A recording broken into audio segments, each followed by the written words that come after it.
Good morning, good morning, good morning, good morning. How's everyone doing today? Friday. Good morning, good morning, good morning, good morning. It is Friday. Welcome, welcome, welcome. Hope you are all out there.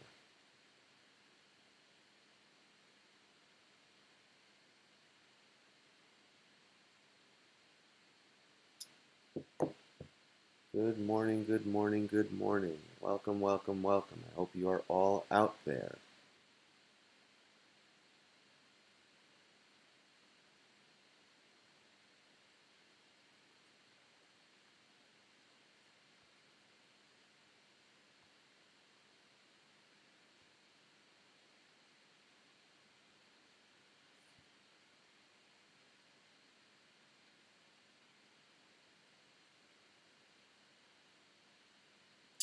Good morning. Is there anybody out there? I did post a link.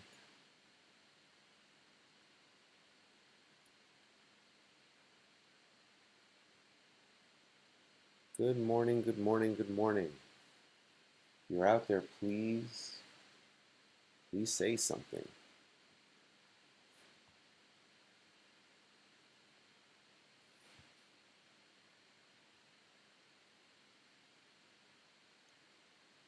Good morning.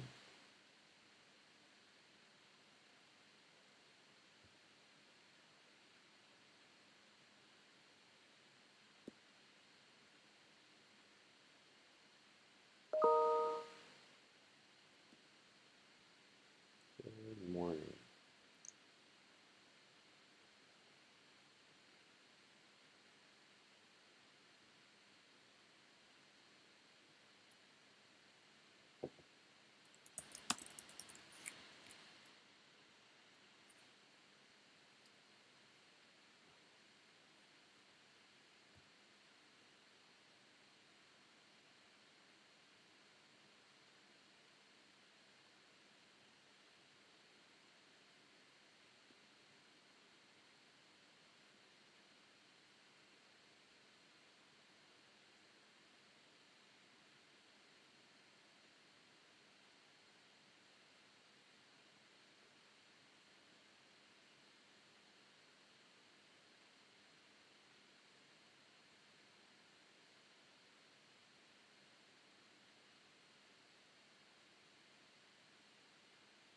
Good morning.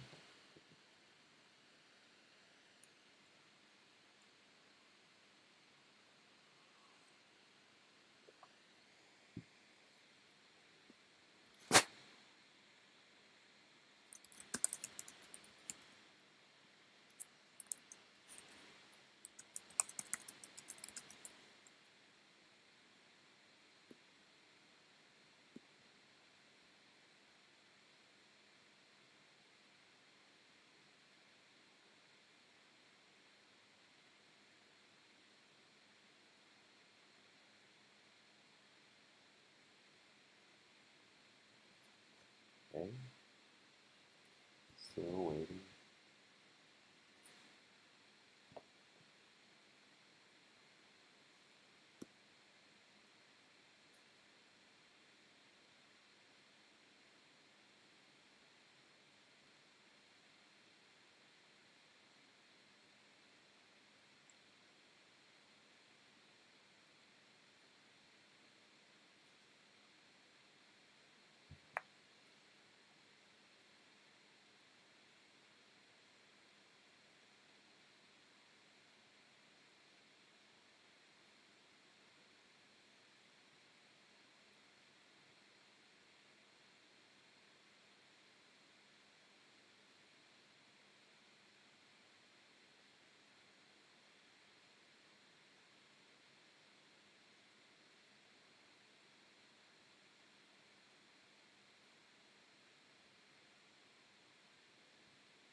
Good morning, good morning, good morning.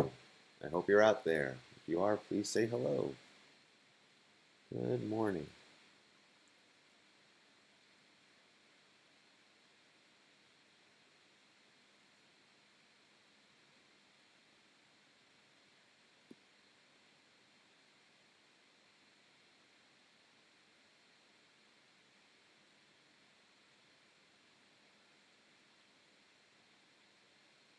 Need one person out there to say good morning. I'm going to put the word up on the board. Yeah, more of you are showing up, which is good. All right, let's see.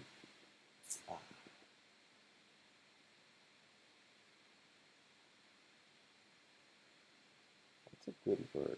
Yes, good morning, Sarah. Good morning, Leanna. I was scared for a second. I thought no one was going to show up.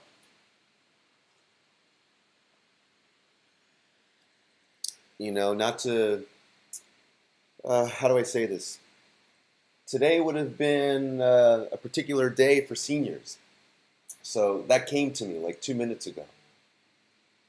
And I'm glad that you guys are here. You know, I know yesterday was supposed to be a special day. I know it's tough, but, you know, greater days are ahead. That's all I can say. There'll be much better days. It's just a little tough right now in many ways. So let's put up a word. I don't know. What word should I put up? What word? Almost, how about this? We'll put this one. All right, the word is up. The word is up. So if you can please just write that word. And then once, do you have more? Yes, I'm going to talk about it as soon as you write the word of the day or the term of the day, and I'll go into it. I just need to make sure the board is working, and I don't want to take up too much time after that. Confirm that the board is alive, that you see it, and then I'll go right into it. I will not delay. I just need to make sure that board is active.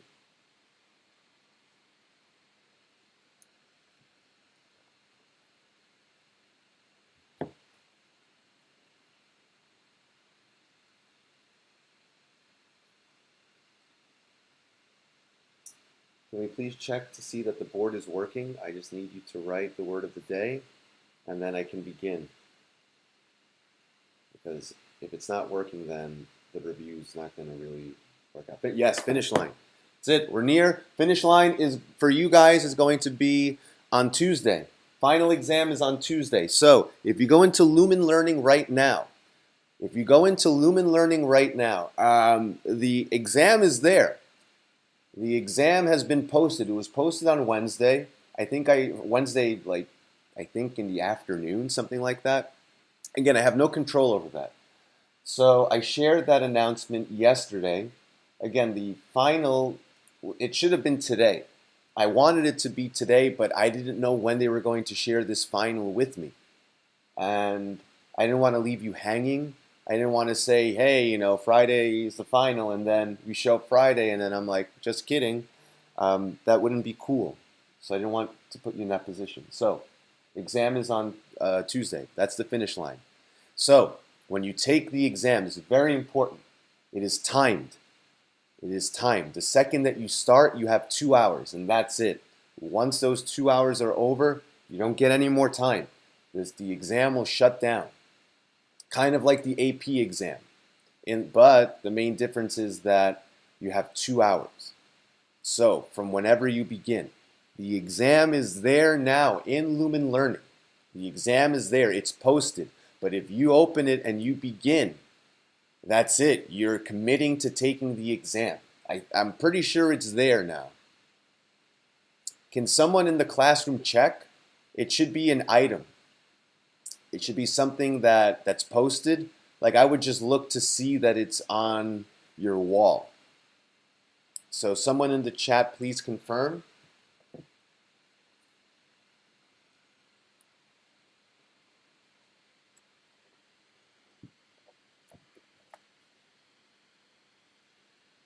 How long will the exam be? 2 hours. 2 hours in length. 2 hours. 2 hours. Exam is on, what is it? 6/9, right? That is the Tuesday. Yep.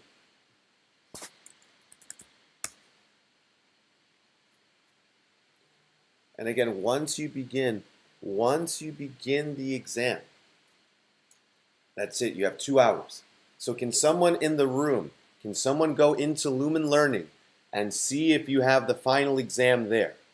Anyone. Just log into Lumen Learning, look at what's on your main wall or whatever it is, and see that that's an option now.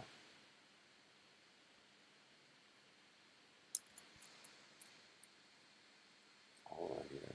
I only see the practice. Okay. All right, that's good then. Hold on. Let me just double check then. I'm glad that it's not up. How many questions? 15 questions. 15 questions. 15. I'm going to write it here. So it's going to be 10 basically answer style questions. So you provide an answer. So 10 answer only. 5 short answer. So the short answer, you have options. So you have the option of doing everything on a separate sheet of paper, taking a picture, and then submitting it into Lumen Learning. Or you could write everything out. I always find it difficult to type out maths, whether it's expressions or equations. It gets very tedious. I recommend doing it on a separate sheet of paper, clearly, doing the work clearly, and then submitting it. So I'm told that the exam is not live. I see, it's still hidden. Okay, good. So I'm not going to post it until the day of the exam. But again, you start that exam, the timer goes. The timer will deplete. Just so you know, you have 2 hours. Can you finish the exam in less than 2 hours? Absolutely.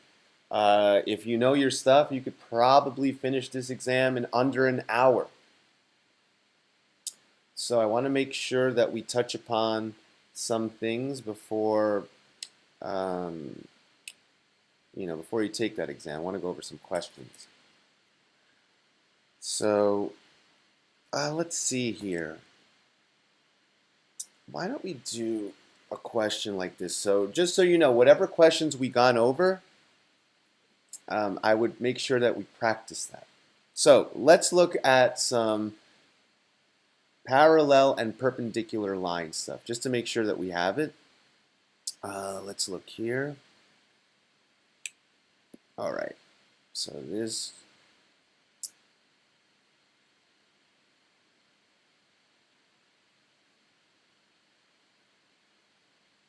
Let's look at question 6. All right, we're going to question 6. We're going right to the review. All right. Find the equation of a line through a point -1, 4, and parallel to the line whose equation is 2x minus y equals 3. Answer, or write the answer in slope-intercept form. And again, I didn't make this review sheet. All right, so you have this 2x minus y equals 3. This is the point -1, 4. Remember, parallel lines. If you don't recall, parallel lines, slopes are the same. So remember, we want to get this in y equals mx plus b form. So we're going to take this equation here. We're going to rewrite it. So here's 2x minus y equals 3. We're going to subtract 2x. I mean, I'll do it the traditional way. We subtract 2x. Don't forget here it's minus y. So minus y, or negative y, equals to negative 2x plus 3. You divide out the negative. Right, so then you're left with the following. Y is equal to 2x minus 3. You have to find the slope. Remember, this is y equals mx plus b form. So I'm going to write that right underneath. Hope you're following along. Y equals mx plus b. We don't care about the y-intercept because we need a new one. We identify the slope is 2. And we're going to rewrite this equation in slope-intercept form using the slope, which is going to be the same, and the y-intercept. So we're going to substitute all of that in. I'm sorry, the slope and the given point, excuse me. So when we write everything in, or substitute, excuse me, it's going to be 4 is equal to 2 times -1 plus b. We solve for a new b, and in solving, b equals 6. However, you now need to rewrite that in slope-intercept form. And that should be the final answer.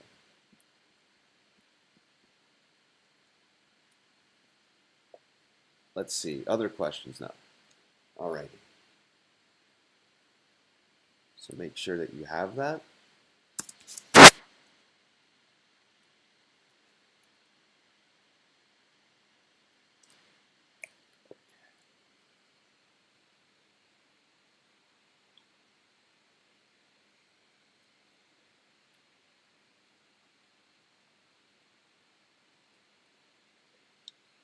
Okay. So let's look at a question. Let's look here.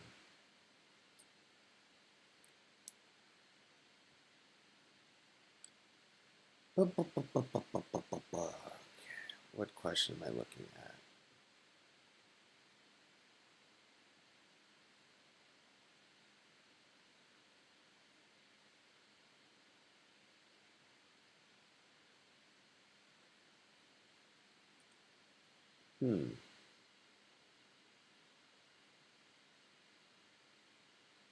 All right.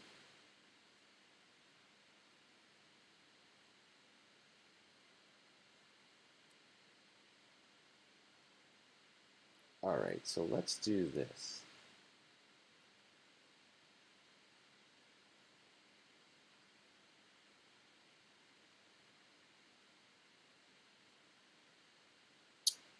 Okay.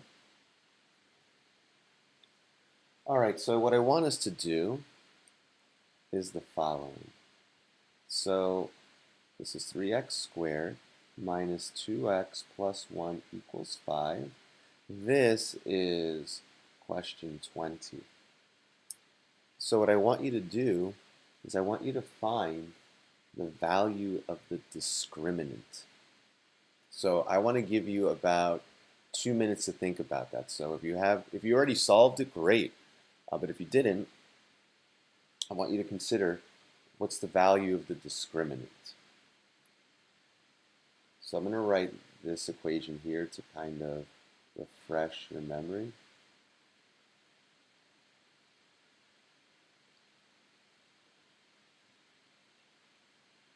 So within this formula, you can find the discriminant, or the part of the formula that represents the discriminant.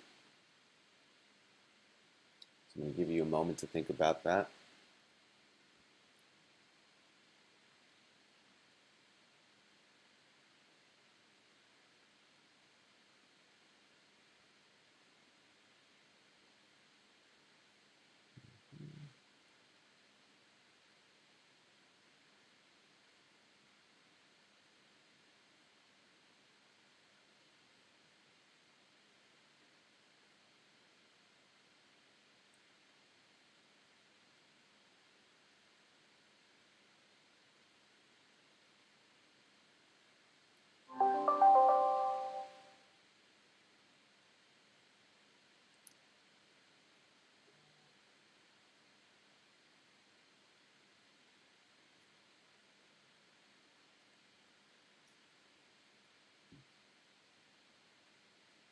Okay, so the discriminant, hopefully you realize that it was this piece here, right? So if we have this piece, so this is what, b squared minus 4ac, we're going to look back at the equation. What was it, 3x squared? Let me go back to it. 1 second. So the equation is 3x squared minus 2x plus 1 equals 5. So I'm going to subtract 5. So we're solving this when y is 0, or our output is 0.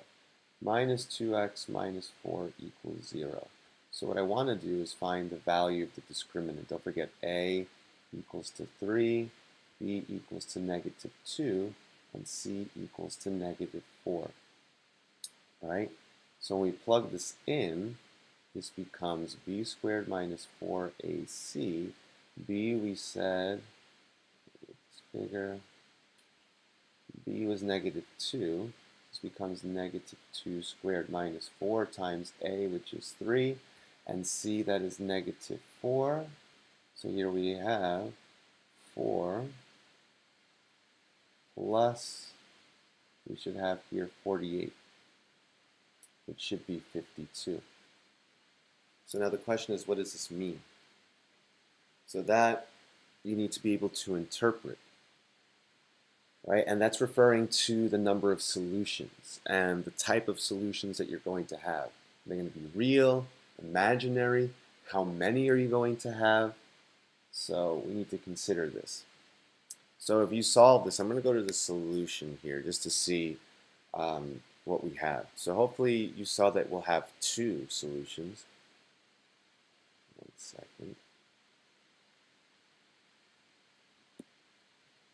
This is what number again? 20. So if we look here, so really the solution should have been this, right? If we went through the whole procedure. Because remember, it's really the square root of 52, right? But this could be simplified into radical 4 and radical 13, or 2 radical 13. So that's consistent with this answer, but when we review the answer, right, it's 1 plus or minus. I'm going to say 1/3 plus or minus radical 13 over 3. So this way you can see that there's clearly 2 solutions, 1/3 plus radical 13 divided by 3, and 1/3 minus radical 13 divided by 3. So really what's happening here is this, that you have 2 solutions, but the solutions are real, right? So it's your interpretation of the discriminant. So you can go through the whole process. You can go through the whole procedure, right? You can answer it, and then you're left with something like this. But if you look or analyze the discriminant and solely that, then you're able to tell right away this particular equation has this many solutions. In this case, there's 2. And they're also real, right? So if we had a negative in the radical, then we would have imaginary.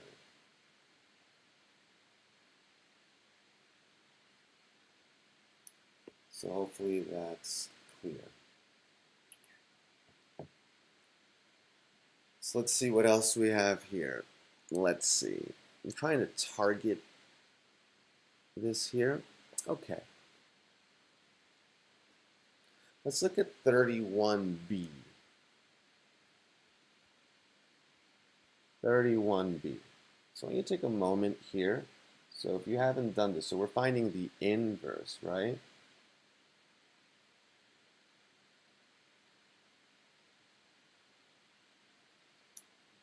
So remember, we rewrite y equals 2x plus 3 over x minus 1.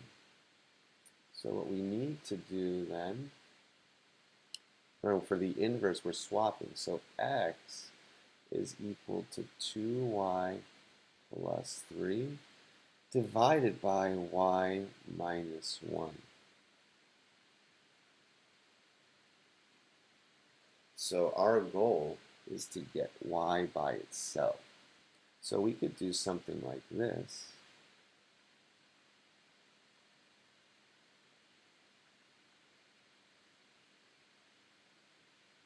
We could cross multiply.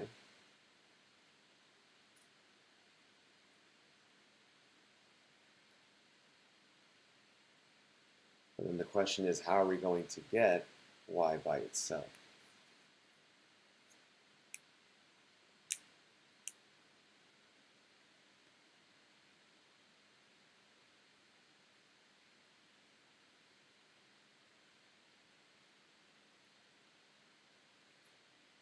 So I'll let you think about that for a second.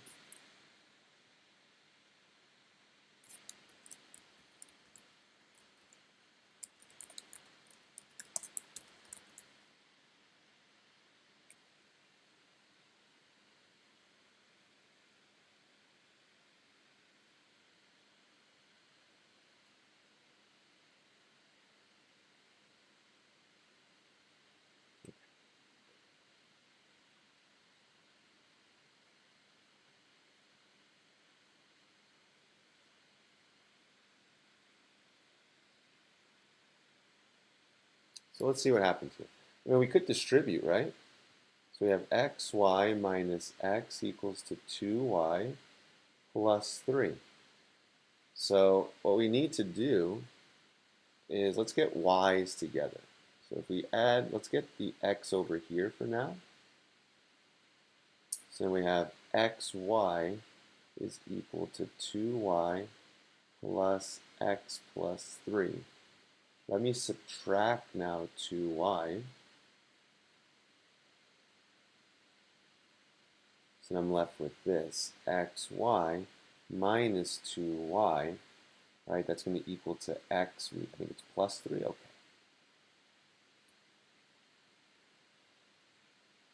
So here, we could factor out a y, and then I'm left with x minus 2. So if I divide x minus 2, then I'm left with this. Y is equal to x plus 3 over x minus 2. But you need to be careful. Remember, this is f inverse of x. Let's see here. No questions yet. So take a moment to process that.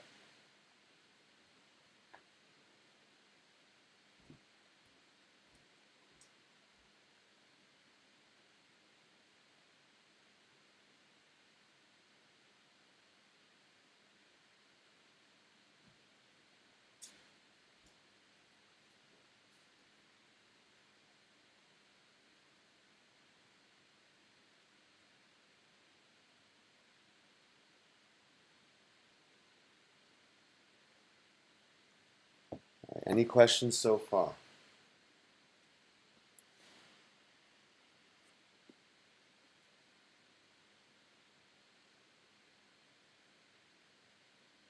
And remember, once you're here, you can evaluate this function. So you can pick any value for x. So as an example, if you wanted to pick a value like f inverse of, I don't know, 10, you would solve. And then you would have your solution. So it's just an example. I'm making this up completely. So this way you have a better understanding. So let's see.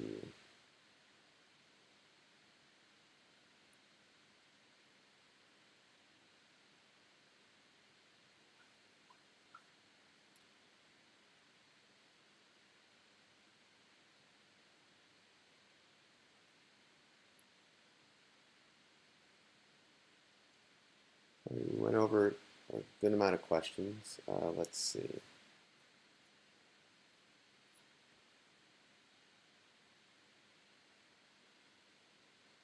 What else do we have here?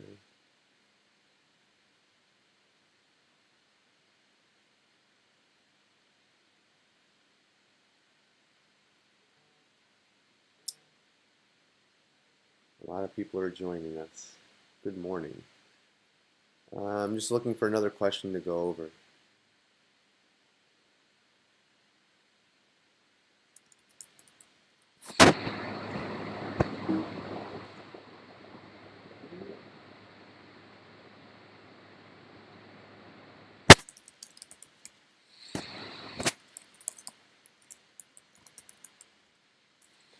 Okay, that'll be a discussion for Monday then.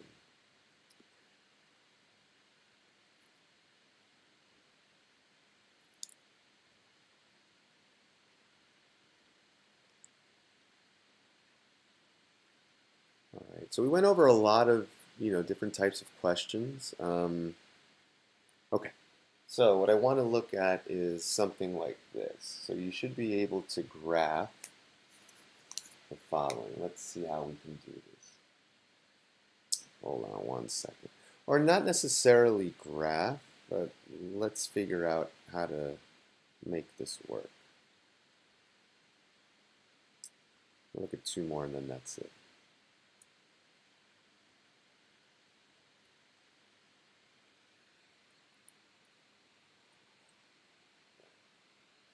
So what if we had something like this? Let's say we had f of x equals to 2 times cosine of 2x. I feel like we did something like this. So I could ask you a question related to period, right?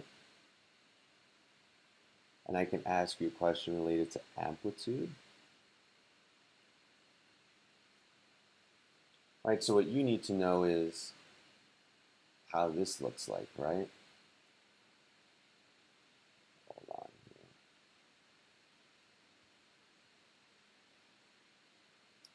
So again, I would recommend using Desmos for this. That might be helpful.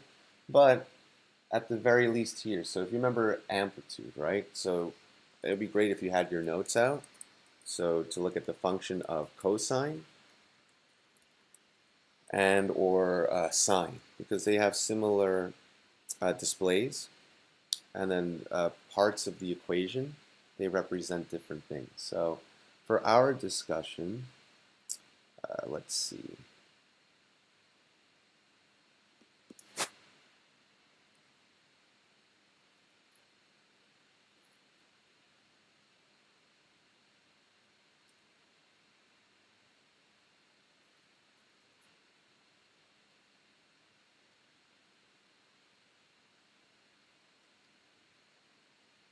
I just want to give you proper notation here because there's different types of notation.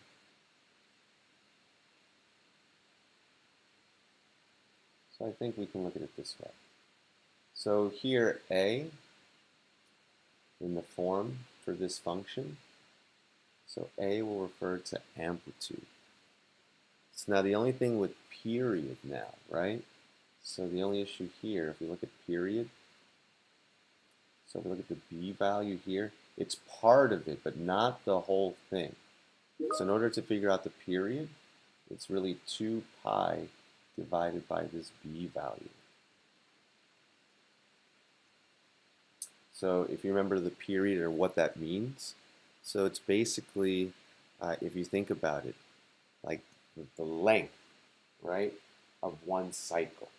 So how long, or from what point to an end point, if you will, do we have the actual pattern of this function start and then end. So as an example, if I were to graph this, I think we're familiar with sine, right? So sine looks like this. And again, sorry for that poor drawing.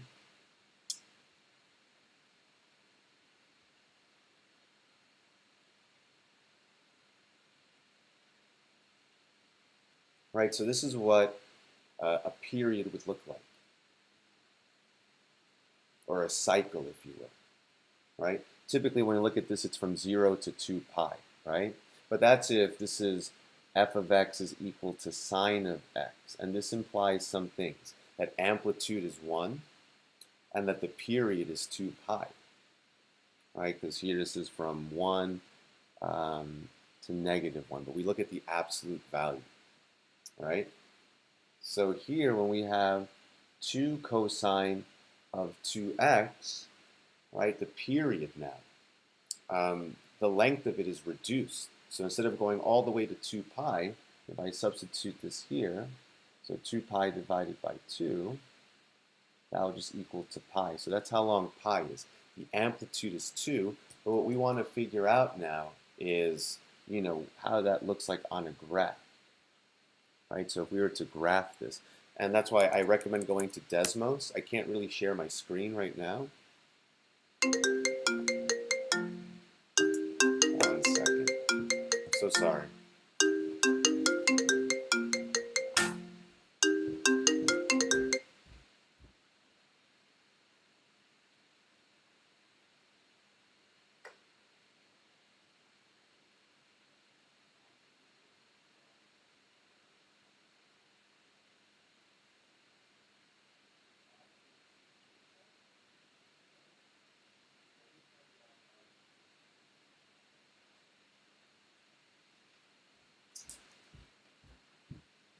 Sorry about that. So if you go to Desmos, so again, I would type in 2 cosine 2x. And what you're going to have is this pattern that goes on indefinitely. But, one of the main differences between sine and cosine is where it begins. So cosine begins here, right? It goes up and then down and up again, and then it ends here. My cosine graph is absolutely terrible, right? So under normal circumstances, if this was y is equal to cosine of x, we would start at 0 and we would end at 2 pi. That would be considered the period, right, or the length of this cycle. But now since we have 2x, so we're getting rid of how long this is. So now the frequency is shorter. So that's number one. So it goes from 0 to pi. But now the fact that we have 2 times cosine of x, it means that our amplitude is -2. But if you look at the details, right? If you look at the details, so I just want to point out a couple of things. So this is 0.02. Here, this is point pi 4, comma 0. This point here is pi divided by 2, -2. And this point up here is pi 2. Oop, I forgot one. And we have here 3 pi divided by 4, 0. So notice the coordinates, right? Notice the coordinates. So it starts at 0, 2, and it goes all the way to pi divided by 2.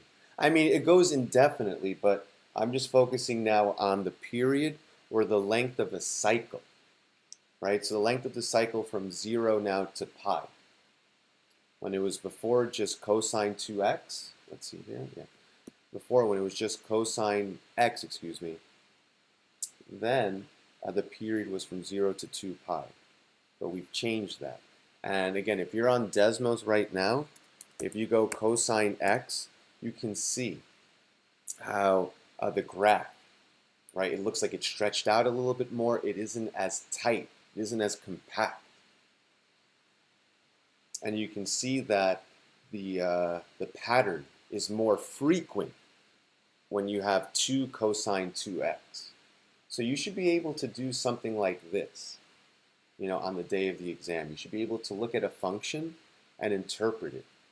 What does that mean exactly? You should be able to determine the amplitude, the period, and then the key points along the graph. And Desmos will help you with this. So I highly recommend that you use that.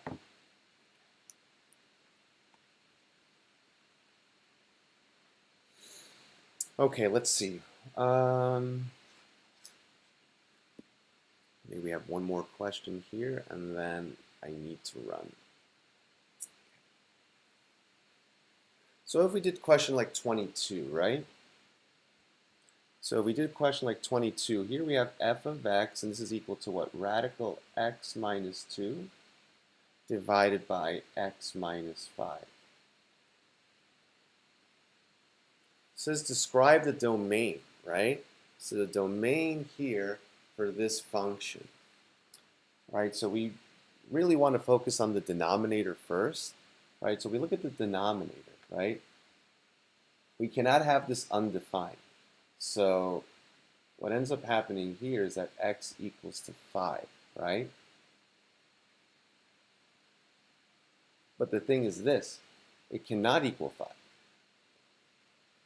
Right? So if I said x minus 5 equals 0, then x equals 5.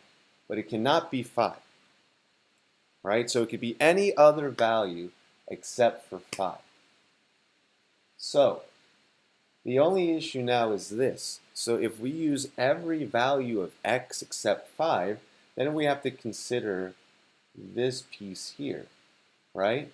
So this cannot be less than 0, right? So here, if we solve for, 0, let's say, so x cannot be less than 0. So here we have x is less than 2. So for any value that's less than 2, right, that will make the radical negative. And then we have an imaginary solution, Now we cannot have imaginary solutions here. So x cannot be less than 2, but x cannot be greater than 5. So what we need to do is this. Right? So we can include 2, right? So 2 is a part of this solution. So if you think about it, we can go from 2 all the way up to 5, but we can't include 5. But at the same time, we can go from 5 all the way to infinity. So it's really the union of these two values here. So all real numbers from 2 to 5, right?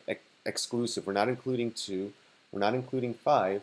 But then we can continue in a positive direction or in positive infinity. So in other words, we have to be able to interpret functions and their domains. Any questions? So we're going to have one more review session. And that review session is going to be on Monday. The exam is going to be, again, on Tuesday. We'll have it at 9 a.m., same time. Or actually, I'll have the exam open probably a little bit earlier in the morning. So if you want to do it like 8 a.m., we can do that. But again, whenever you start it, you have 2 hours. I'm only going to have it live that one day. That's it. Any questions before we wrap up? If you don't have any questions, on that note, enjoy your weekend. I hope it's a great one. I hope you stay cool. It's going to be really hot this weekend. I think almost like 90 degrees tomorrow. It's not even summer. But anyway, stay cool, stay safe, and I'll see you guys on Monday. Have a good one.